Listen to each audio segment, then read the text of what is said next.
gërëm gu amul app ak ñi ma woo tey mënatuma wuyu ne ma jotuñu message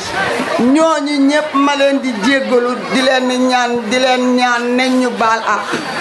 li ko waral mooy affaire machine la ki koy yónnee tamit nit la nee nañu bu pare ñu indi seen natt amul benn problème bu ñu bëggee sax ma baal leen ko ba beneen yoon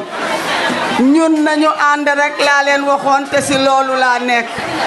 lii biñ koy sos di ko defar dañ ko defoon pour jàppale waa Médina ci biir ak si biti monsieur le ministre Seydou Gueye ne ma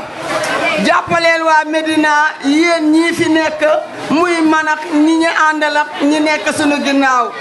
nañu dama bëgg nag ngeen jàppale jigéen ñi ñun si loolu la ñu taxaw di jàppale jigéen ñi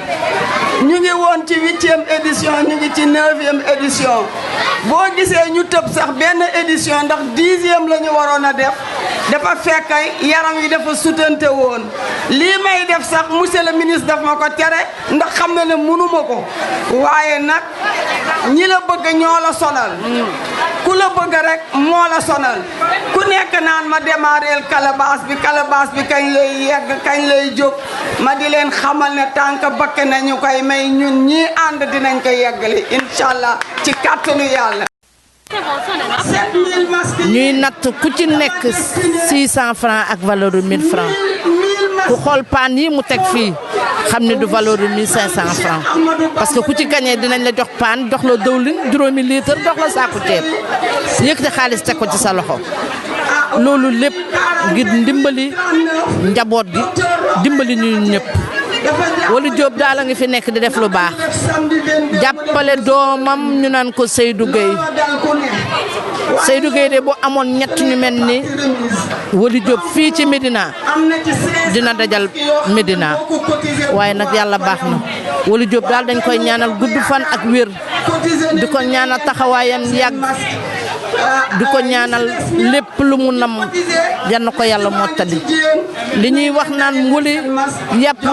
guddi la ku ko daj rek ni yow la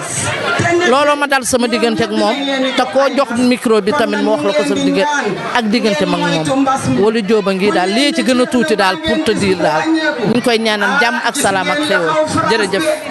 c'est bon. waaw maa ngi asalaamaaleykum mbooloo mi maa ngi nuyu ñëpp di kontaan ci ak calebasse bi ñu def calebasse de l'émergence di ñaanal Adja Wally Diop mi nga xam ne moom moo def initiative bi lii xam nga ndimbal jaboot la ak fi réew mi toll nga xam ne mbas mi dafa ñëwoon ñu delloo ñu ci biir kër yi xam nga kon Adja Wally Diop su defee lii ñun jigéen ñi ñu ciy am suñu wërsëg di ci gañe kon dañuy sant yàlla bu baax a baax ndax li ndimbal njaboot la